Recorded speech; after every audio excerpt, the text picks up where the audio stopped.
What is up, everybody? This is the Pop Up Podcast.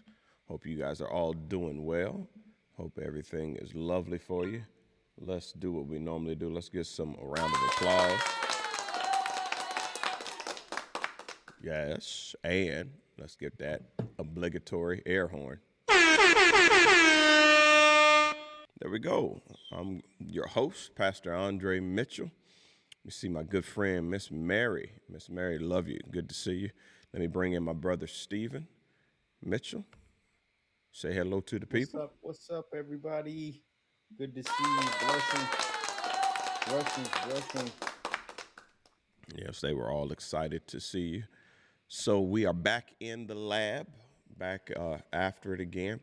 And so last time we were up, the last pop up podcast, we talked about anchoring bias and the things that happens when we uh, anchor our mind to certain things. And so that was our focus. But as we were trailing toward the end of it, we started to dabble a little bit in relationships. And so we mentioned that's a good place to launch our next several podcasts by talking about relationships.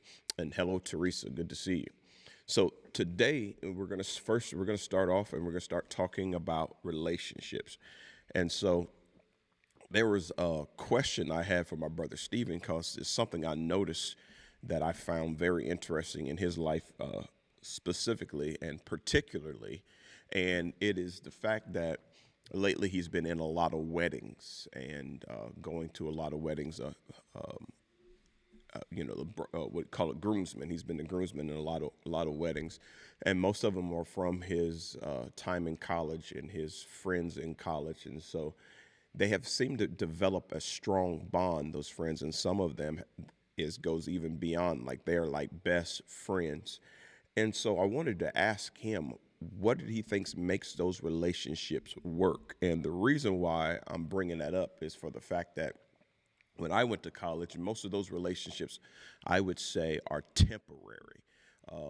They are relationships that you met, you were there for a while, but it was momentary. You know, they're my Facebook friends, but they're not people I go to talk to all the time. You know, we're just cool, but we didn't develop anything lasting out of it.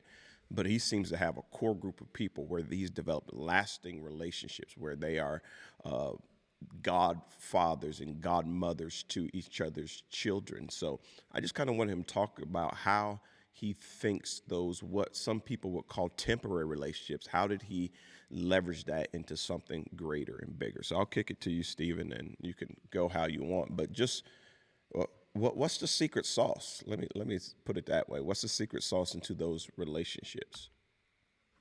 Um, I'm not sure that there is a secret, uh, but there's certainly some things that I have with a lot of people I met in school, and just by coincidence, I have on my Purdue shirt today, "Boiler Up." Um, and so, my school experience was uh, fairly unique, I would say. And I can really dive into that. But, before I do, you know, I would also mention there's some other unique things just in terms of the generation I'm in, the timing of when things happened, some of the relationships I had. And one of the big things that comes to my mind is Facebook. Facebook started, I believe it was 0405, and when it started, it was pretty funny because they were only allowing folks with a .edu email address to sign up, and it was like, well, what is this Facebook? And people were, poking each other, and it was like a fun little way to connect with people. And even back then, I created this profile called Mr. Anthony Duckett's, and because I wasn't taking the social media, which I don't think anyone even knew that term at the time. I wasn't taking it serious, but I think that all started when I was in college, my freshman year, and I think that had a very interesting way of connecting people and even keeping people connected beyond college. in ways that they otherwise probably would not have been. So I definitely don't take all the credit for having some strong relationships and friendships that spawned out of that college experience. I think there were just some truly unique things that happened, Facebook being one of them, that allowed me to stay in contact with people that in high school or even before then that I probably would have lost contact with or not been as in touch with. That is a really good answer because I now that you say that I do remember. I remember years ago when I was talking about MySpace and you were like, Facebook is where it's at. And you were like, it's the college thing. And I'm like, man, Facebook, like MySpace is the thing. And Yeah. you were absolutely right. But when you think about social media, the way it works, it actually allows you to let people in to what's going on. Like before in my generation, you had phone conversations. Things were mainly through your voices. And if you were got a chance to actually interact with people, you maybe you'd have to fly to where they were and be in their presence. But social media has a way of allowing you to live vicariously through those people, see the baby pictures, see the pregnancy journey. And so I guess it does have a lot to do with generation. And so we can deviate a little bit and let's jump on social media for a second. So that's obviously one of the good things about social media, but then there is that whole negative side. So how do you how do you navigate that? Because let's say you have a good friend that you went to college with, and through social media you see that they've advanced a little quicker than you have, then that has a way of making you feel jealous or hurt.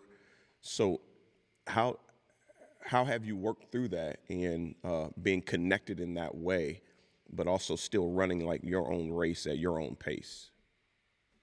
Yeah, I think the seeing other people's success is certainly something that, for me, I don't struggle as much with jealousy, but I do get inspired to sort of try to run faster um, on my own track when I see others seemingly running fast on their own track. So there's definitely a community of achievement and uh, very similarly minded people, I would say, in terms of achievement and intellectual people that probably read newspapers, have different thoughts. I mean, there are some classes where you're expected to read certain news articles and give certain feedback on that. So I think there is a piece of just the group and cohort that I was a part of, and there's also some unique things involved with that probably strengthened those relationships. But that, along with the fact that we also kind of we grew up with social media, so we never saw it as serious as maybe our parents see it. You know, Facebook was always, again, like I have a whole another profile on Facebook that was started when it started, Mr. Anthony Duckett. You could look it up and you could likely see my life from 2004 till today. If you take both of the profiles and put them together, but it was a joke. It wasn't really a serious thing. And so social media, in a way, I think for some of us, always had that bit of this isn't the real world sort of thing. But as it grew in popularity, and now everyone's on there. Now your parents are on there. That's one reason I end up creating a different profile. Like in 2009, I think I had just graduated college and I was ready to get a job. And, I didn't want my employer seeing photos of me, throwing parties and, being the party guy, you know, which is a profile I had developed on that other with my other profile. And so I think that both benefits the generation that's uh, that I'm a part of, where we never took it as serious as people probably today take it. But it also is somewhat a negative because sometimes you're on there and you don't take it as serious, but because someone else who's participating does take it serious, you put up a post or you put up something on your wall or a picture, and they are equating that to real life. And you now have to be more conscious. I mean, today is really not a joke. Today there's things on there, but they are clearly identified as jokes. But liking a post or commenting on something, if you're dealing with relationship or a romantic relationship, that can get you in a lot of trouble, because it's no longer a joke. Why are you liking that? Why are you commenting? Why are you supporting that? I don't, there is a big disconnect between what is real life and what's a joke. And I would say now more than ever, social media is really not a joke. It's pretty serious, and you've got to be very conscious of what you post, what you put up there, because somebody's going to take it serious, whether you want it to be taken serious or not.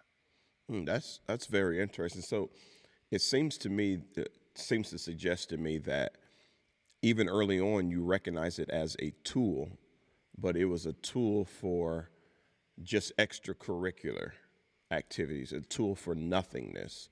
You knew it wasn't the real life, it was just a tool, something to do. But now that things have switched and it's become more serious, you say you also understand that it's a tool, but it's a tool that you have to use in a way that leverages and benefits relationships, whether professional relationships, personal relationships, friendships. So, understanding that you have to control it instead of it controlling you. And I think Yeah. that's what a lot of people miss in the social media era or age. I remember because of being a youth pastor, I would see some of my kids say things and they make a post, and I check on them. I'm like, "Are you okay?" They'd be like, "Oh, that's a rap lyric."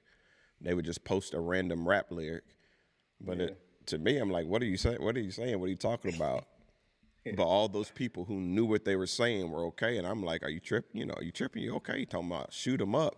Like what? What you get ready to shoot up?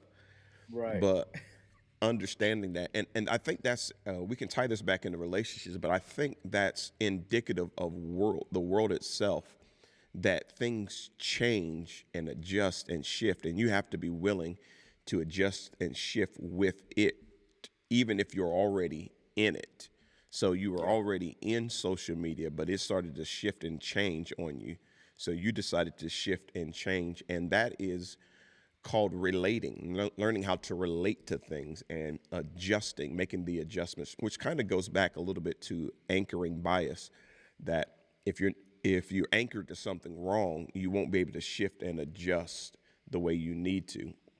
But if you keep yourself a little bit flexible and you understand that everything you're doing is a relationship, you're relating to it. Like your relationship with food means something, your relationship with exercise, your relationship with television, your relationship to people, your relationship to social media, your relationship to a spiritual authority.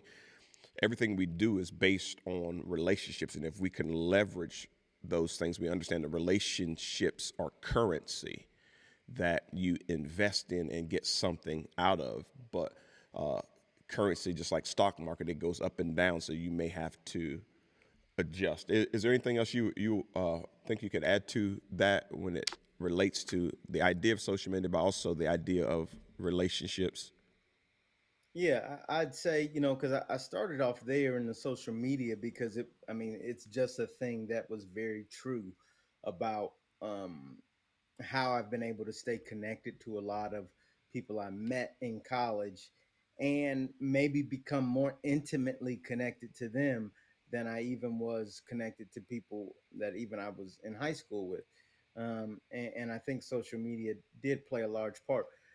But another thing that I wanted to touch on was the fact that, somewhat unique to my situation, but a lot of guys that I'm groomsmen with now, or in their weddings, or connected to, or even some of my best friends that I'm connected to, um, it's interesting how those relationships were somewhat chosen for me, in because of a particular program I was in at Purdue.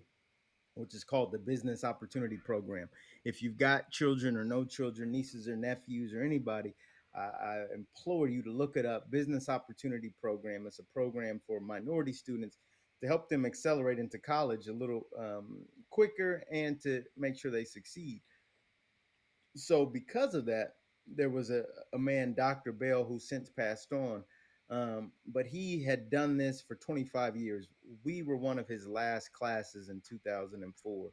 But what he did, he would talk to parents, and just like a basketball coach recruits basketball players for their squad, Dr. Bell would recruit students for his business opportunity program. And so just so happened I came from private school, went to public school. I had By the time I did that, my grades were pretty stellar, um, to the point where it stood out. I was a black male with grades that stood out.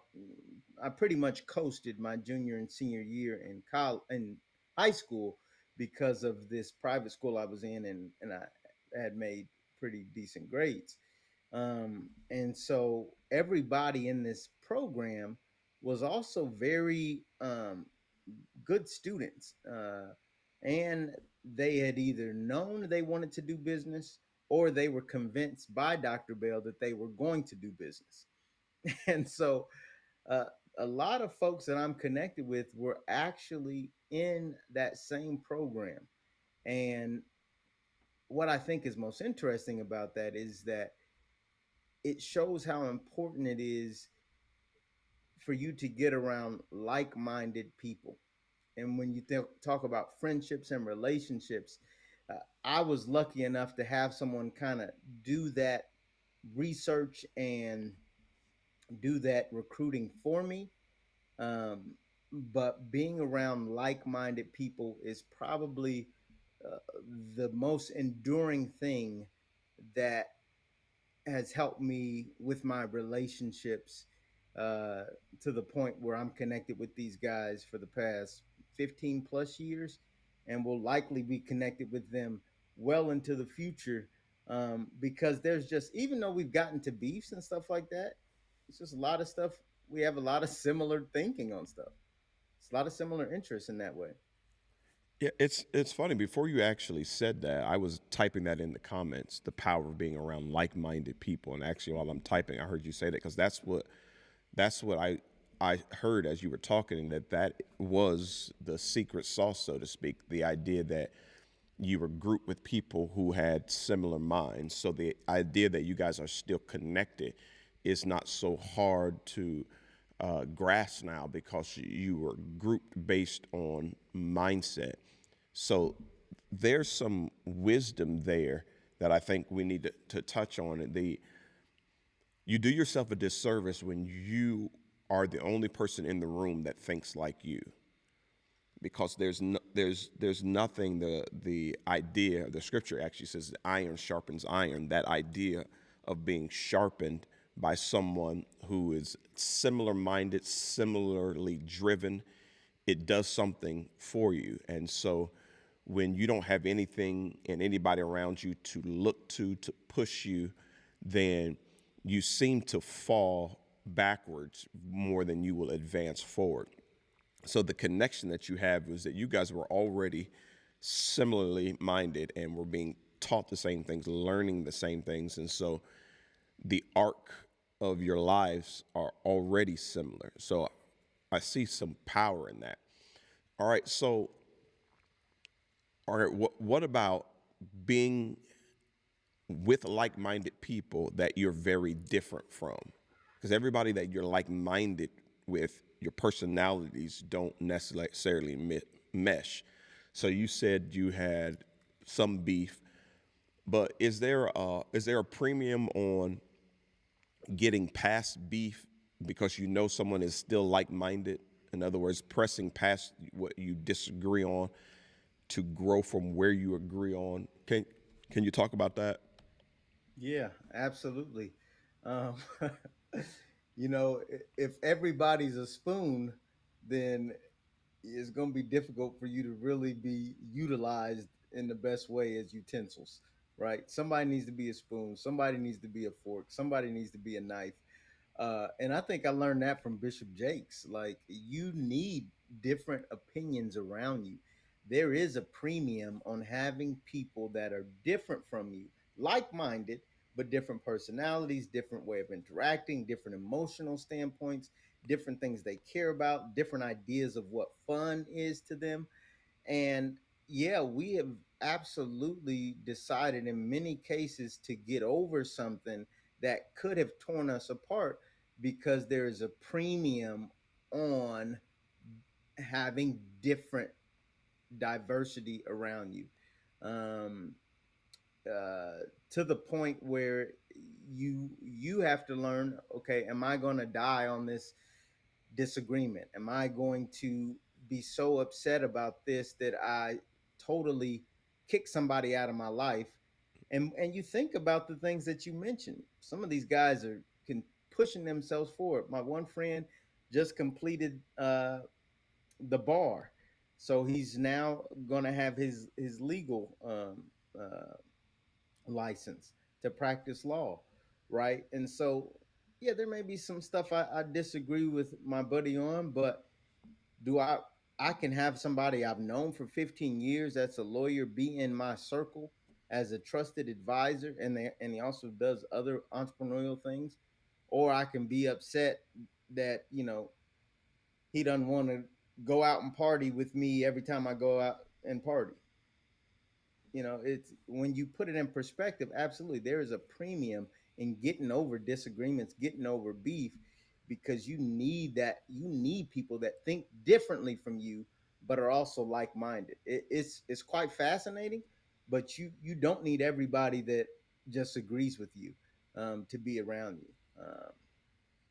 I I don't think know. that's what we've learned in the last election cycle is the hot heated division that people have.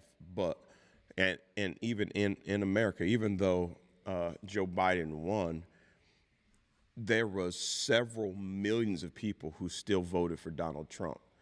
And so the idea of the Trump side and all the way over to the Kamala Biden side seemed like they're different as night is from day.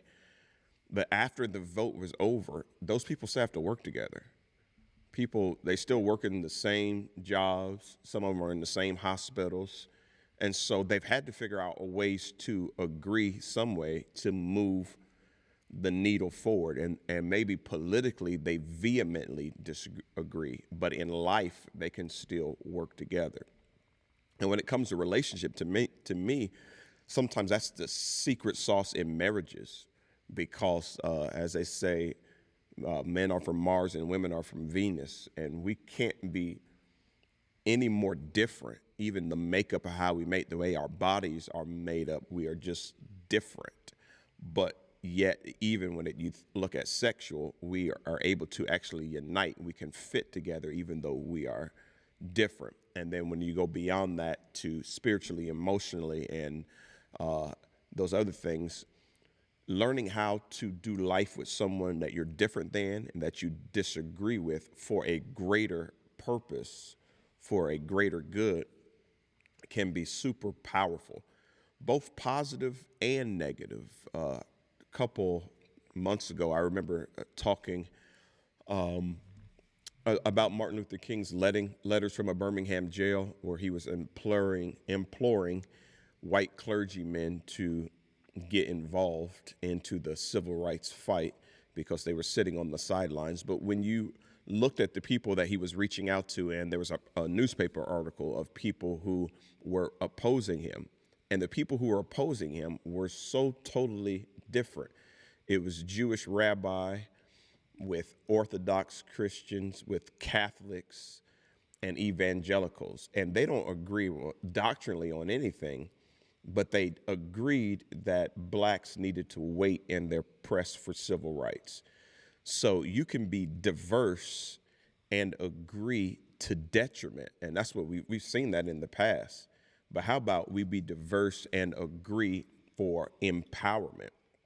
So what if the same thing? What would have happened if previous to the MLK and the civil rights movement, but the Jews and the evangelicals and the Catholics, if they had worked together for the cause of advancing freedom, then we would have needed a civil rights movement. But they were grouping together over the wrong thing. And that's the problem. It's easy for us to group together to do wrong, but grouping together and being in relationships that advance things. The spiritual side of me wants to say advances the kingdom, but just Hmm. advancing things from the standpoint of working together, being with like minded people. And at the end of the day, we may disagree, but we have the same mindset on advancement, same mindset on racial equity and racial equality. We have the same mindset on loving on all humanity. There's a major things that we can do, but sometimes it is those of us who are working on the right side of history that have a hard time grouping together, while those who are working on the wrong side of history seem to be putting their differences aside and advancing darkness instead of advancing light.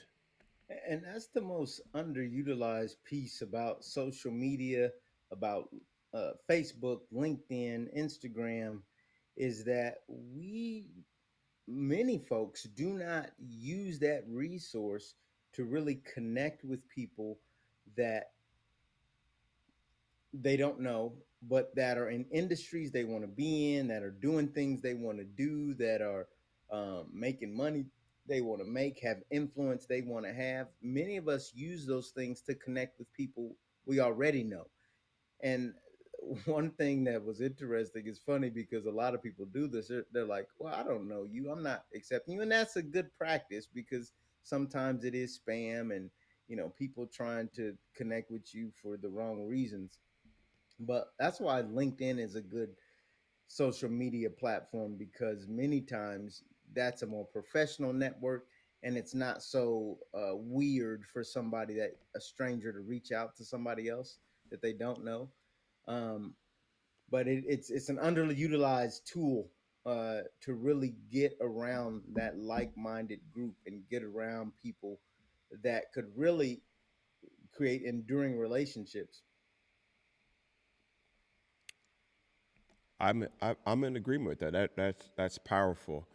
I do remember starting off thinking like, man, I don't know these people. Why are they bothering me? why do, why do these people want to be my friend? But then I realized that that became my audience.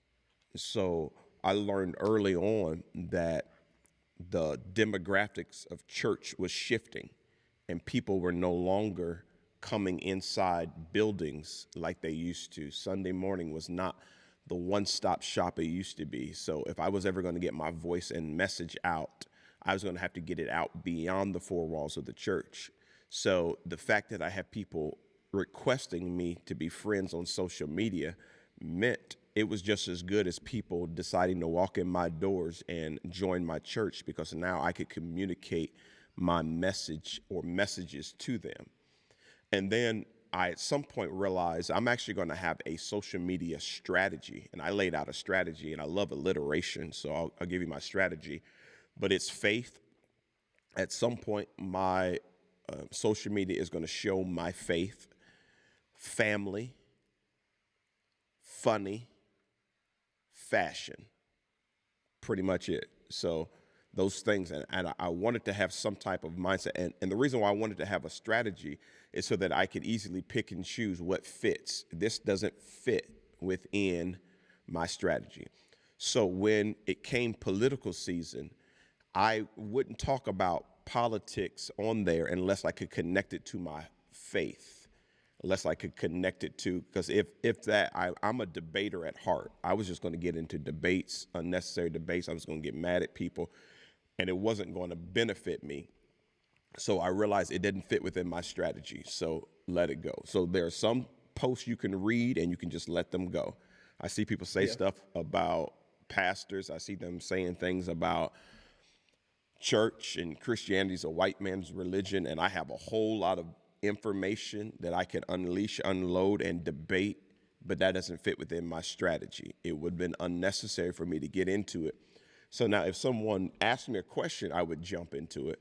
but I would by and large leave it alone because it didn't fit my strategy. And having a strategy is important. You don't have to do it like I do, but just knowing what are you trying to communicate. And at the end of the day, you are your brand. You are your own brand. And so you have to market based on what is most effective on where you're trying to go. Stephen, you and I were in a conference, and Charles Jenkins was there, and he talked about building a brand. He talked about marketing. And one of the things that I liked that he said, he talked about Ruth Chris, that Ruth Chris sells more than just steaks. They sell chicken, they sell seafood, sell wine, sell desserts, but they've branded themselves as a steakhouse. So when you see any of their marketing, you always see, normally you see a filet mignon cut where you can see the opening and see the meat and how it's seared because they're branding themselves as a steakhouse, even though there's other things that they offer. And so I was trying to brand myself as an up and coming pastor. So there were certain things that I wanted to do. By and large, I do not wear suits every day, but I wanted to brand myself as a professional person in the pulpit because when I started, the thug was still in, the sagging pants thug was still in. So I decided I'm going to do the opposite and I'm going to wear suits. So now I've become known for the suits that I wear, but it was a conscious decision. And what's interesting is I will see people that who know me and have seen me in other settings. And when they see me, they'll be like, that is the first time I've ever seen you dressed down. But I know they've seen me at the park, they see me at the mall, but because I've branded myself as a suit wearer, in their mind, that's all they see. Because you tell people what you want them to see by the way you market yourself. And that is key in relationships because if you market yourself a certain way, then you can't complain with the level of people who are relating back to you. If you market yourself as dumb, you can't be upset that you don't have any intelligent conversations because of the way you market yourself, the way you brand yourself. Now, you don't always have to stay tightly within it. You can deviate. Once you have built your brand, you can deviate and people still will see you a certain way. So now I get a little looser and I show more of my funny, silly side.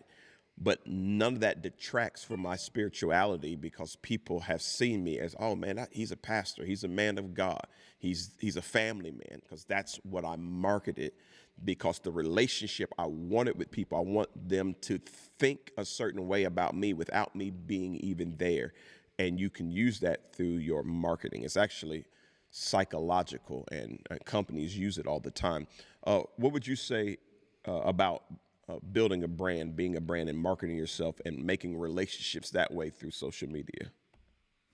Yeah, I was thinking as you were talking about that, about the opportunity cost of uh, branding. An opportunity cost, for those who don't know the term, is a economic term that really deals with what is the cost of what you're giving up. And when you talk about Ruth Chris and their branding strategy, uh, right, you have to think about the fact that they only have so much energy, right? And branding really is about that. Like, you only have so much energy in general. Where do I want to put that energy in order to leave an impression? And if I, put some energy into chicken and put some energy into steak and some into ice cream and some into bread and some into, fish, then have I really left an impression, or have I just used up my energy at the cost of being a steakhouse? I've extended all my other energy trying to be a bunch of things and wound up being nothing. So I love the fact that in our relationships, and especially with social media, you talk about getting into debates, you only have so much energy. You only have so much time in the day.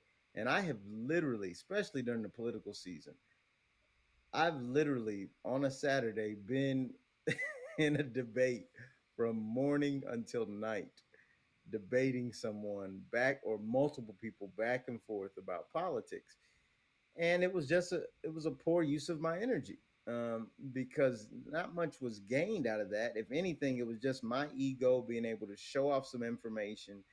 But when you lack a strategy, to your point of how you're going to use this tool, then you'll misuse it. And so I love the fact that you have a strategy.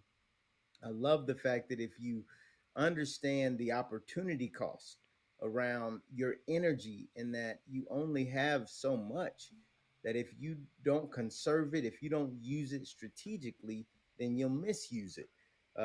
So, you know, branding is huge. I love the idea that we've got to know what type of relationships we want, and we've got to spend energy trying to develop those relationships, because those are going to be the most enduring, and they will be the most rewarding if we put our energy there.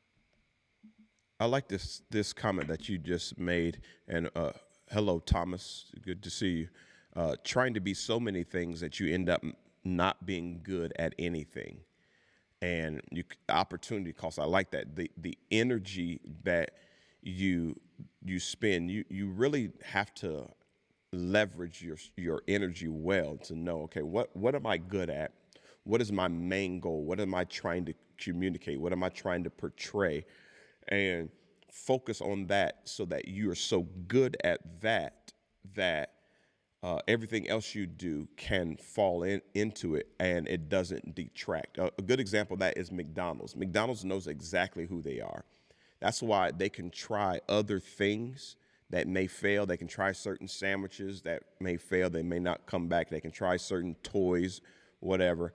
But because they knew who they were at the beginning, and they killed and crushed that, now they have so much leverage to try all kinds of things because they knew who they were at first.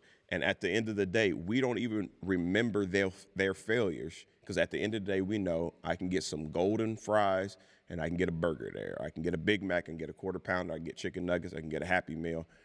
And now they have the leverage to try so many other things and branch out into other things because they killed who they were originally.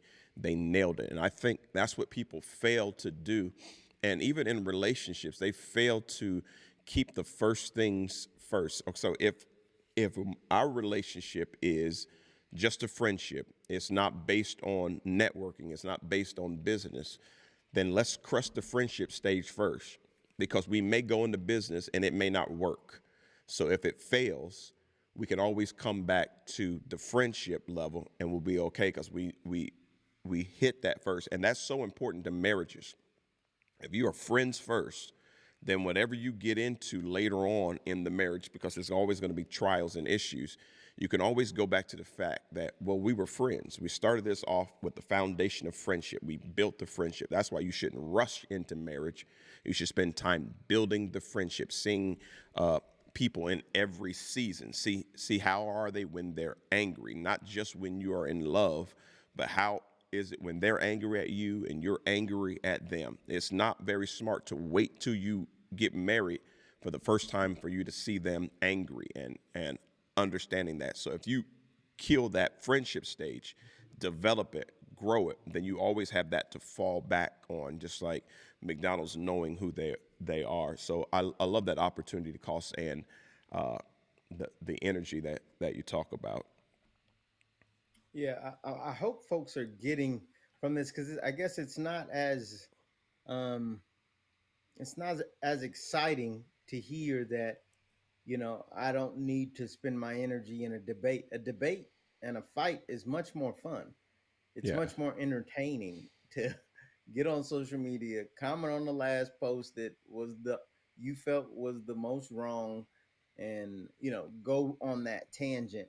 But it is much more. It is you get a greater return if you keep that energy and put it in the right things. And so, like, I love what you're saying there, and I hope people are really grasping onto that, because it's not sexy, but be friends first. Have that good foundation, And there's so many places, whether it's a romantic relationship or a business relationship, there are places, again, I can't emphasize this enough, where you can meet up with people. There's actually an app called Meetup where you can learn about meetings of people that are dealing with different things, whether it's a book club or people that like to crochet or whatever. And there's groups on Facebook. There are areas where you can find like-minded people. And if you focus on, okay, what, like you said, what am I good at? Where can I really spend? Where do I really like spending my energy? Um, and you focus on developing those type of relationships, then you will get a greater return than if it's just wake up every day willy nilly. I'm just going to deal with family and people I know. No, you got to be intentional about finding the right relationships. And again, to your earlier question, what has made some of these friendships endure? It's because somebody along the way, I was lucky enough to have somebody do it for me, but somebody vetted people to say, yep, you fit into this kind of profile, you fit into this type of profile. And now I get a great return. I've got a great return, and I think I will continue to see a great return on those relationships. I want to throw this up on the screen, something that I put in there: attention versus attraction. And it seems like it's off the subject, but it's not. I'll make it make sense here in just a second. So I think that we're always attracting things to us, or being attracted to things. And either we're drawing things to us or we're being drawn into things. And when you understand that, then you leverage your social media not for the sake of attention. Some people are just wanting attention. They want to go viral, but they don't have a reason behind going viral. They are showing off their body, but they don't have a reason for showing off their body. They're showing off their body for attention only. Other people are showing off their body because they're trying to leverage the training regimen that they did to attract maybe clients to themselves, because they realize that if I rebuilt my body, I could probably rebuild someone else's. So they're showing the journey not for attention. They're trying to attract another level into their life. So, what are you doing in the relationships that you are pursuing? Are you trying to attract something, draw something in, or are you trying to bring something? Or is it just for attention? I'm showing this off just for attention. Or is there a strategy? Is there a goal behind it? Is there a purpose?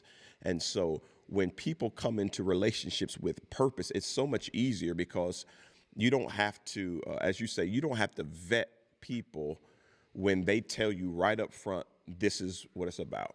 Look, I'm a young pastor. I'm getting ready to start a church. I see what you've done. Hey, I'm coming to spend some time with you. Look, I know exactly what this is about. So it helps me, because they're not just asking for my attention. They're saying, listen, I'm really trying to attract something into my life. I'm attracted to what you're doing. I'm trying to draw that into my life.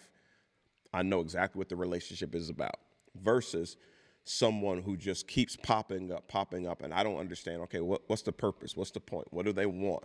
I don't have to worry about that, because they're not just about attention. And I think that goes in so many ways, but learning that you're not just trying to draw attention. You're actually trying to attract something.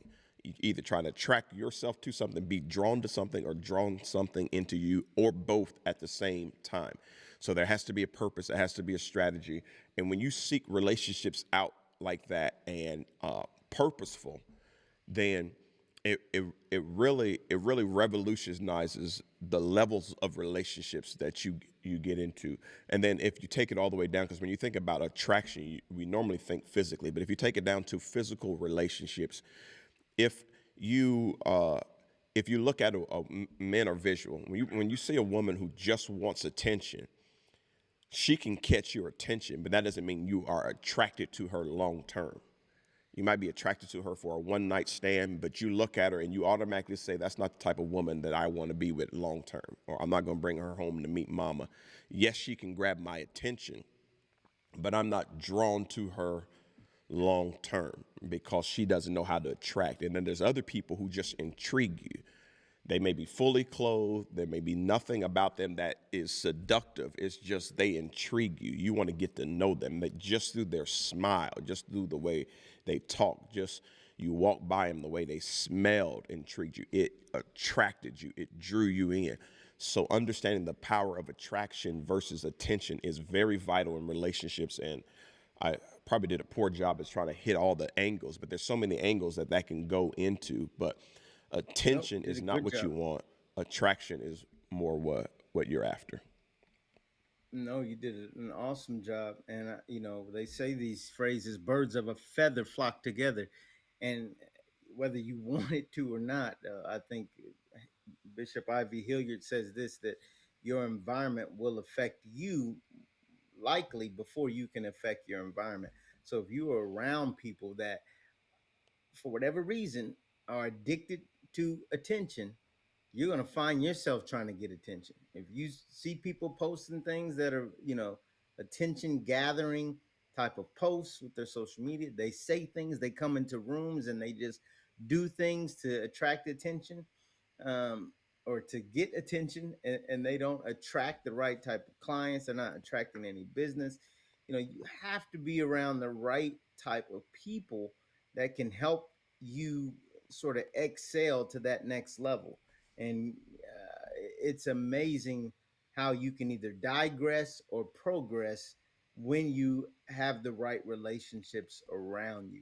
And if you're not intentional about that, I think even if you don't want to be, even if it's like, I don't want to be that person, if you look back over your lack of intention, lack of intentionality around how I'm going to strategize my use of this tool, how I'm going to pursue this relationship, or whether or not I'll let something keep my attention or not, I think it makes the world of difference on the type of results you have personally when it comes to your goals, your life, your happiness, and other relationships. So I think you touched on it. An amazing thing is that if we're around people like that, you got to find ways to change that circle up and get around people who are actually have intention with what they're posting, with what they're saying, with what they're doing. They're not just speaking up to be speaking up. Like there's a purpose behind it, and they've spent some time thinking about it. There's a saying that I recently heard, that I'm going to grow until I go. Like, that is an intentional statement. That means anything I come in contact with that can help me grow, that can help me learn, that can help me develop, that's what I want to be around. Versus there's another group that's, say la vie, whatever will be, and there is no intention around my day, around my social media use, around the people I talk to, and time just passes by, and you might be happy like that. But there is a level of folks that I know personally I need to be around, and their growth mindset. They have a growth mindset, and they have a growth mindset not just today, not just to get some sort of monetary goal. It's just who who I am, who they are, and that's the type of people I want to be around. Yeah, that what you saying that reminds me of my good friend who's doing amazing in many of the things that he's doing. Charles Venerable, he always calls me Big Bro, and I remember I buy a lot of my cars from him, and so we've just developed a relationship. I remember one time he told me that the Lord spoke to him and said, "Until I open a door, work in the hallway." And that's just always stuck out to me, having the mindset that if the door's not open, that doesn't mean you quit. You work in the hallway. If there's dust in the corners in the hallway, you find the mop, you clean it. You crush it where you are, because what it's doing, it's growing you for where you're going. So what happens is, and they say that there's no real such thing as luck. Luck is when opportunity and preparation meet. So when you're working behind the scenes and you're working to grow and you're working in the hallway and you're not just trying to grab attention, but you're actually trying to attract things into your life. You're trying to better yourself. You're trying to get yourself in the right relationships, get in the right rooms, even though the doors may be closed to those rooms, but you're preparing yourself. And then when the door opens, you show up and you are ready. You hit the ground running. There's really no such thing as an overnight success. That overnight is happened in a time where people can't see. They can't see what you're doing, and then it pays off in the long run. So that's something to always remember and think about, that what I'm doing today will impact me for tomorrow. Now, to go spiritual, the reason why David was not afraid of Goliath, it was not just that he was without fear. It was that when he was by himself, he faced a lion and he faced a bear. And he succeeded in both of those. There was no accolades for that. There was no rewards for that. There was no headlines for that. He just did it in uh, in doing what he was called to do, which was protect the sheep. That just came with it. So then here comes Goliath, and he's not afraid at all. And I was talking to Jocelyn, I think she may be on here today. I was talking to her and saying another revelation that God showed me is that in the case of both the lion and the bear, they were animals. So they functioned like animals. Goliath was human, so he functioned like a human. Goliath, for 40 straight days, got up there and said what he was going to do. It wasn't like the lion and the bear announced to David, hey, I'm coming tomorrow. I'll be there tomorrow. They just jumped up on him, and he had to spring into action and defeat them on the fly, snatch the sheep back. And he did that. And then when Goliath showed up, he was like, this is not that hard. I've been through worse. And so many times you'll go through worse in the hallway than you will when the door opens. And then when the door opens, everything you need for the relationship. So now you're sitting across from a CEO, and it doesn't feel like you have what it takes to navigate a conversation with a CEO who's handling millions. And then something happens that triggers, oh, wait a second. I dealt with this in the hood.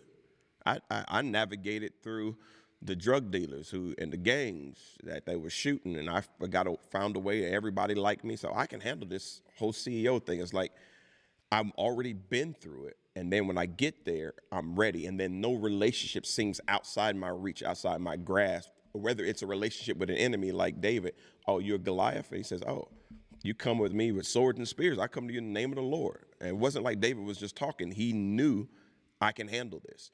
And so we have to be so prepared that when doors open, whatever we face on the other side of the door is okay. And the final thing I'll say before I kick it back to you is I always loved this. One of my favorite things growing up was the Karate Kid movie and the whole idea of wax on, wax off, and paint the fence and everything he was doing, not knowing he was being trained for the battle that he was going to face.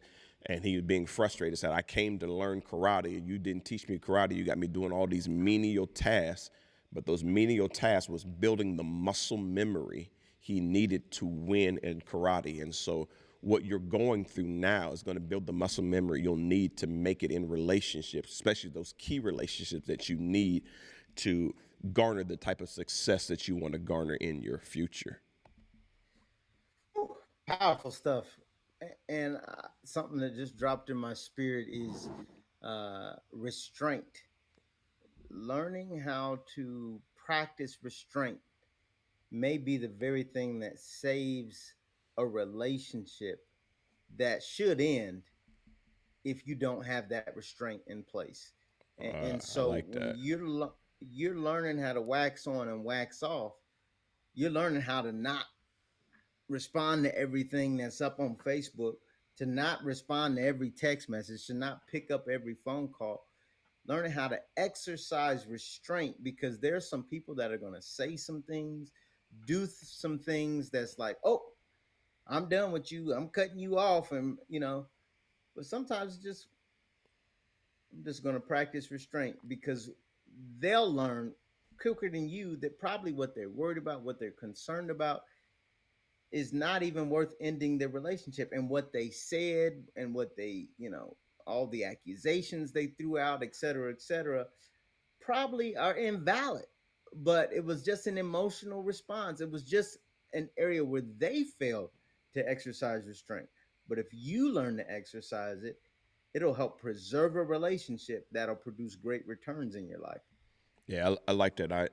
We're coming to a close, but I like to add that normally at the end of every year, you hear people making all these posts about who needs to be cut off and who to cut out of your life, but you very rarely hear people talk about in the coming new year who needs to be added to your life and what relationships that need to be strengthened. Because even though as a person that could be cut off, there's value and potential in the future if we both grow.